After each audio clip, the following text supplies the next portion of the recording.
সেবা দিতে হবে। যাদের কাজকর্ম নাই ওরাই গুরুদেব ধরে। হরি বল হরি বল, তাই না? রাধে রাধে। এই যে গুরু পান করা তো দূরের কথা, আমরা কীর্তন শুনতেই সবাই যাই না। যদি বলা যায় দিদি রে পাশের গ্রামে কীর্তন হচ্ছে, একটু কীর্তন শুনে আসি, বলে দিদি হরি বল শোন শোন, কীর্তন যে শুনতে যাব, আমার এখনো ছেলে পুলেগুলো বড় হলো না, তাই না? ছেলে পুলে বড় হলো না, সংসারে কত কাজ করব, তবে আমি কীর্তন শুনতে যাব। কবে যাব বলতো? আগে আমার ছেলে পুলেগুলো বড় হোক, তারপরে ছেলে পুলেগুলোকে বিবাহ দেই, তারপরে বৌমা আসবে, তখন তোর ভেজাল ভেজাল থাকবে না, তাই না? তখন বৌমাকে সংসারের চাবিকাঠি দিয়ে তারপরে নয় কীর্তন শুনতে যাব। হরি বল। এই কথা যেই বললেন বান্ধবী বলে ঠিক আছে হরি বল, ধূপকাঠি এখন না ধরাবো না, মুখে ধুমা আসে সোনা রে। এই যে এবার ছেলের বিয়ে হয়ে গেল, দিদি আমার খবর পেয়ে মনে মনে ভাবছে ছেলের যখন বিয়ে হলো এবার তো যাবে কীর্তন শুনতে। এবার গিয়ে বলে দিদি ছেলের বিয়ে হলো, চল এবার কীর্তন শুনতে যাই। বলে দিদি তোর যে কথা, কেবল ছেলেটাকে বিয়ে দিলাম, বাড়িতে নতুন নতুন বৌমা এলো, এই নতুন বৌমাকে কি খালি বাড়িতে রেখে কীর্তন শুনতে যাওয়া যায়? মান সম্মান শেষ, তোদের আজ্ঞার জ্ঞান নাই। আমি যদি এখন কীর্তন শুনতে যাই পাড়া প্রতিবেশী আমায় মন্দ বলবে, তার চেয়ে শোন শোন শোন, আগে বৌমার কোলে একটা নাতিপুতি আসুক, কি নাতিপুতি আসলে তখন আর বলতে হবে না, তখন আমি নিজেই কীর্তন শুনতে যাব। এবার ঠাকুরে কি পায় মাগো, বৌমার কোলে নাতিপুতি চলে এলো, দিদি কি আর ছাড়ে? দিদি খবর পেয়ে আবার গিয়েছে, বলে দিদি একা একা কীর্তন শুনতে যাই, তুই যদি আমার সঙ্গে যাস আমার একজন দোসর হয়, তাই না? চল দিদি। এবার আর কোনো ভেজাল নাই, বৌমা এসেছে, নাতিপুতি এসেছে, এবার দুই বান্ধবী কীর্তন শুনে আসি। কই দিদি রে কি বলবো দুঃখের কথা, ভেবেছিলাম নাতিপুতি হলে জ্বালা কমবে, তা নাতিপুতির যে এত জ্বালা তা তো আগে জানতাম না। কি মায়েরা এখানে কার কার বাড়িতে নাতিপুতি আছে একটু হাত তুলো তো দেখি। হরি বল হরি বল। নাতিপুতির কেমন জ্বালা? কয় দিদি রে এখন যদি কীর্তন শুনতে যাই নাতি কি বলবে, ঠাকুমা কোথায় যাচ্ছ? আমিও যাব। আর বৌমা কেমন হয়েছে শোন দিদি, আগেকার দিলে আমরা একাই 12 জন 13 জন সন্তানকে মানুষ করেছি, জমি জমার কাজ করেছি, আর এখনকার দিনের বউরা একটা বাচ্চা সামলাতে পারে না।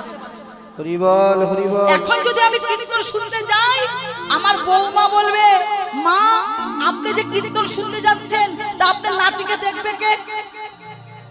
এই নাতিকে নিয়ে আমি কাজকর্ম করতে পারবো? এক কাজ করেন, আপনি আপনার নাতিকে নিয়ে কীর্তন শুনেন না, আর আমি সংসারে কাজকর্ম সারি। হরি বল হরি বল। আচ্ছা দেখো তো মায়েরা, এই আসরে কারো কোলে নাতিপুতি নাই, ভেজালও নাই, এবার সবার করে 2, 3, 4, 5টা করে নাতিপুতি থাকতো, তাহলে কি তোমরাও কীর্তন শুনতে পারতে না, আর আমিও শান্তি মতন কীর্তন করতে পারতাম না, তাই না? আর এই আসর তো দূরের কথা, আমরা যে মালদার ওদিকে যাই না, প্রত্যেকটা আসরের বাইরে বড় বড় মেলা বসে, সেই মেলার মধ্যে নাগরদোলা অনেক কিছু আসে, তাই না? দেখবে কীর্তনের বাইরের থেকে নাতির ভেজাল শুরু হয়ে যায়।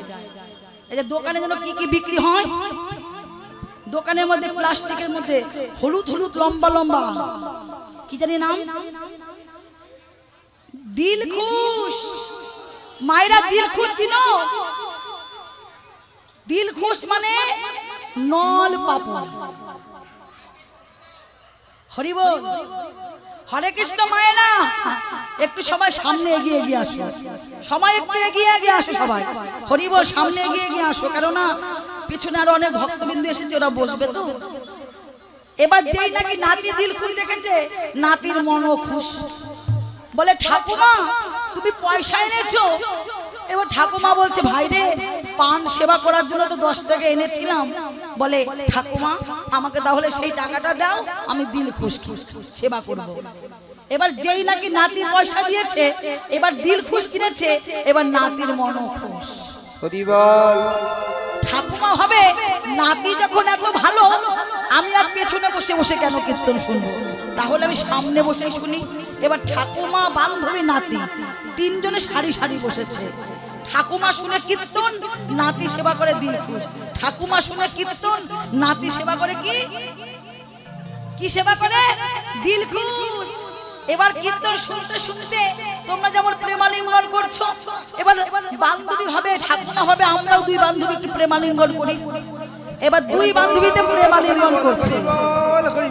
আমা যেই নাকি প্রেমালিঙ্গন শুরু করেছে, এবার নাতির দিল খুশ শেষ। আর যেই নাকি দিল খুশ শেষ, আর কি ঠাকুমাকে কীর্তন শুনতে যায়? ও ঠাকুমা, এই যে আমার ঠাকুমা। ও ঠাকুমা, বল কি হয়েছে? ঠাকুমা গো, বলো বলো। চলো বাড়ি যাই। কীর্তন আসতে আসতে বাড়ি যাও। চলো বাড়ি যাই, শুনবো না। আবার আশপাশে কি লাবনি ধরে কি দিবে? হরিবল হরিবল। মায়েরা রসিকতা ভেবো না। তাই কি বললেন? জান না হয় কততে? জান না হয় নয়ে, তার হবে না 90। হরি বল। আমাকে সামনে এগিয়ে আসো, এগিয়ে আসো। তাই আমার গুরুর চরণ ধরতে হলে কখন ধরতে হবে? সময় বুঝিয়া সরস হইয়া, সময় বুঝিয়া সরস হইয়া, মিলবি না চতুর নিকটে কহবি পথে রাখবি আপন মান। আরে সময় বুঝিয়া সরস হইয়া, নীরবি না করতা, চতুর নিকটে কহবি পথে রাখবি আপন মান। ও যে চতুরের শিরোমণি, চতুরের শিরোমণি, একবারে বুঝে কথা বলিবি ধনী। ও যে চতুরের শিরোমণি, একবার বুঝে কথা বলিবি ধনী। ও যে চতুরের শিরোমণি, বুঝে কথা বলিবি ধনী। শিরোমণি চতুরের শিরোমণি, নারীর মানে চলা বজায় থাকে। রাখবি আপন মান রে, রাখবি আপন মান রে। তাই কি বললেন মা? ভজনের প্রথম হচ্ছে সময়। এই ভজনের প্রথম হচ্ছে সময়, তারপর নিরোজ দেহ সরস করা। এই নিরোজ দেহটাকে সরস করতে হলে কি করে করব? গুরুর চরণ ধরতে হবে। তুলসী বলছে, রাধে আমার যে এখন সময়, আমি যদি গোবিন্দের কাছে যাই গোবিন্দের দেখা পাবো। রাধারানী বললেন, তুলসী শুধু একা তুই নোস, কোটি কোটি যুবক যুবতী যদি এই সময় আমার গোবিন্দের কাছে যায়, সবাই গোবিন্দের দেখা পাবে। তুলসী বলছে, রাধে তুই আমার নিরোজ দেহ সরস করে দে, ওই কৃষ্ণ পাবতির পথখানা দেখিয়ে দে। রাধারানী তুলসী নিরোজ দেহ সরস করে দিল, কৃষ্ণ পাবতির পথ দেখিয়ে দিল। তুলসী বলছে, রাধে তুই আমায় যেই ধন সম্পত্তি দিলি আমি কোথাও পেতাম না, তবে এত কিছু যখন দিলি তুই আমায় আরেকটা বস্তু দিবি রাধে। সেটা কি গো মা? আজকে তোমার 5 তলা দালান আছে, কোটি কোটি টাকা আছে, গাড়ি বাড়ি ধন সম্পত্তি, ছেলে ইঞ্জিনিয়ার, কেউ কিন্তু তোমায় ওই গোবিন্দের চরণে পৌঁছে দিতে পারবে না। কি পারবে? ওই যতদিন প্রাণ পাখি তোমার দেহের মধ্যে থাকবে ওই ততটুকু পর্যন্তই শেষ। যেই প্রাণ পাখি চলে যাবে তখন কি করবে গো? তোমাদের বাড়িতে সবচেয়ে যত ছোট যে মুথা ঝাঁটা আছে না, এই যে ঝাড়ু, সপ্তি মুথো ঝাঁটা দিয়ে তোমাকে চির বিদায় দেবে। হরি বল। শ্মশানে নিয়ে গিয়ে কি করবে বাবা? তোমার এমন সুন্দর দেহটাকে আগুনে পুড়িয়ে ছাই করে দেবে। তোমার গলায় যদি একটা সোনার হার থাকে সেটা নিয়ে ঘরে আলমারিতে রেখে দিবে। এত কষ্ট করে গাড়ি বাড়ি ধন সম্পত্তি করছো, সব কিছু ভোগ করবে, কিন্তু আমার দিকে তোমার দিকে আর ফিরে চাইবে না। চাইবে পুরানোর পরে কি করে একটা মাটির হাড়ি হয়, কেন? ওই মাটির হাড়িটা আমাদের দেহ স্বরূপ, আর হাড়ির মধ্যে যে জলটা দেওয়া হয় ওটা আত্মা স্বরূপ। দেহ স্বরূপ মাটির হাড়ি পিছন থেকে যখন ভেঙে ফেলে দেহ স্বরূপ মাটির হাড়ি মাটির সঙ্গে মিশে যায়, জলরূপী আত্মাখানা বাষ্প হয়ে আকাশে উড়ে যায়। তখন গুরুজনরা বলে, ওরে আর পিছনের দিকে চেয়ে দেখিস না। সবাই অনুভব করো মা। তখন বাড়ির থেকেও তো চির বিদায় দিল, আর তো ঢুকতে পারবো না। সেই দিনটা আমার কালকেও আসতে পারে, কি বলতে পারো কালকে আসবে না? সেই দিনটা মাগো আমাদের কালকেও আসতে পারে। বাড়ির থেকে বিদায় দিল, দেহ নাই, শূন্য আত্মা নিয়ে কোথায় যাব? সাদের মানব জন্ম পেয়ে খালি আমার আমার করে গেলাম। এই দেহটাকে গুরু গোবিন্দের চরণে অর্পণ করলাম। মাগো, তোমাদের প্রত্যেকের ঘরে গোবিন্দ আছে না? তোমাদের প্রত্যেকের ঘরে গোপাল আছে না? সারাটা দিনে যেই গোপালের সামনে গিয়ে গোপালের বদনে নয়ন দিয়ে বলে না, ওঠে গোপাল,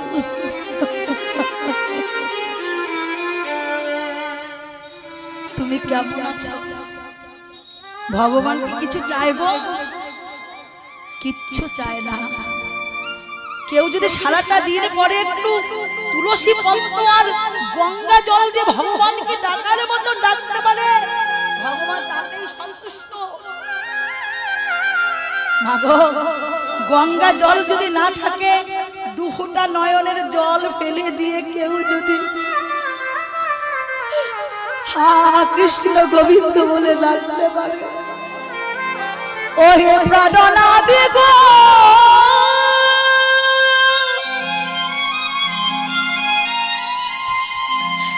ও হে প্রাণনাথ, হরি বল। মাগো, সারাটা জীবনে যেই ভগবানকে, যেই গোবিন্দকে আমরা অবহেলা করে আসছি, শেষের দিনে যাদেরকে এত ভালোবাসতে, যাদের জন্য এত কিছু করলে, ওরা তোমাকে মুঠো ঝাঁটা দিয়ে চির বিদায় দেবে। কিন্তু সেদিন এই অনাদিরাধি গোবিন্দ তোমার হাত দুটি ধরে ভঙ্গ সিন্ধু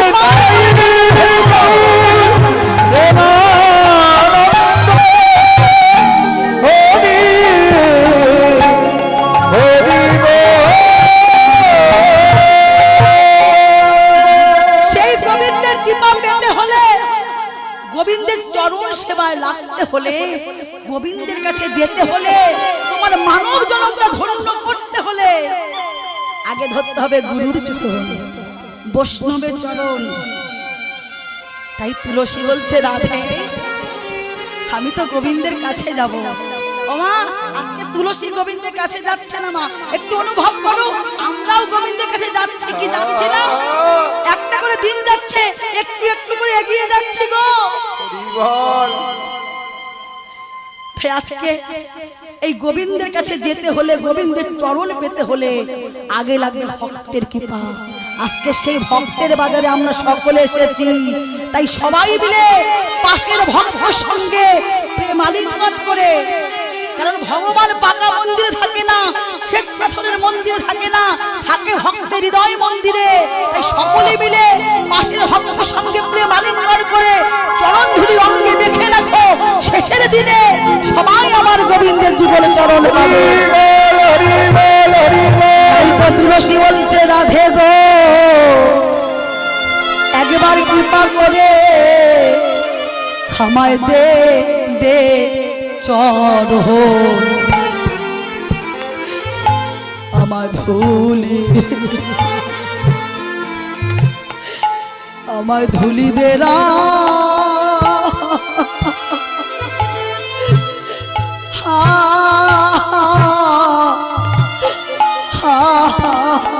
একবার আমায় দে দে চরণ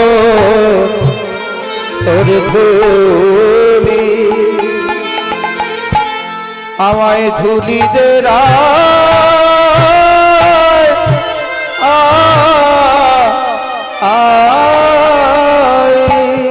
আমি তোরে ধুলি লয়ে রাধে গো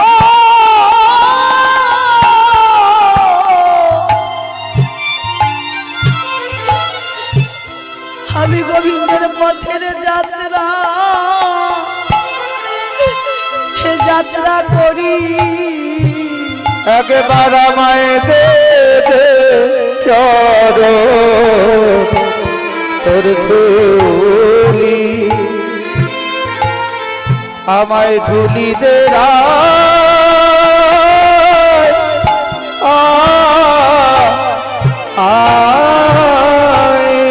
রাধে আমি যেন গোবিন্দ সেবা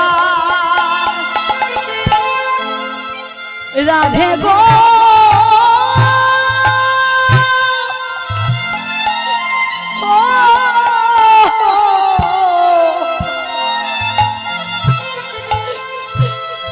আমি যেন গোবিন্দ সেবায় লাগিতে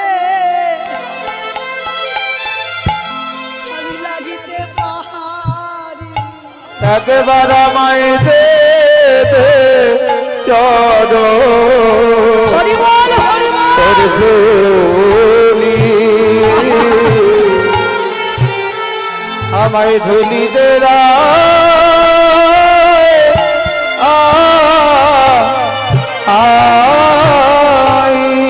সবাই ধরো ধরো ভক্তকে তোমার এই বক্ষে ধরো রাধে রাধে ধর ভক্তকে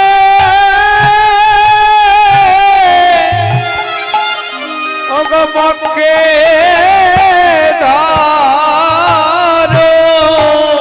মাগো তোমাদের মানব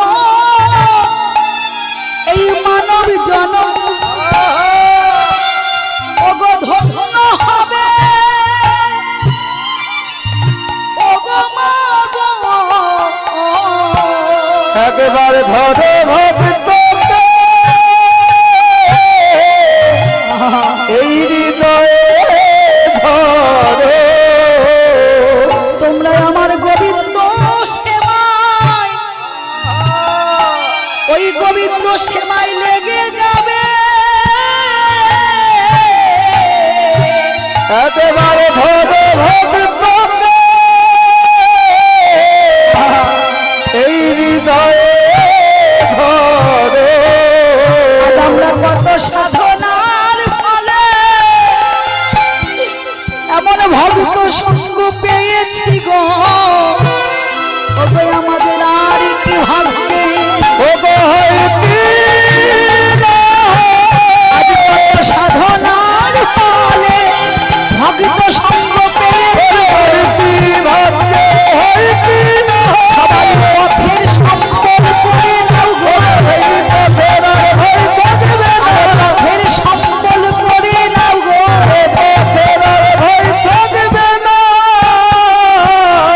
সবাই ধরো ধরো ভক্তের চরণ ওই চরণ ধরে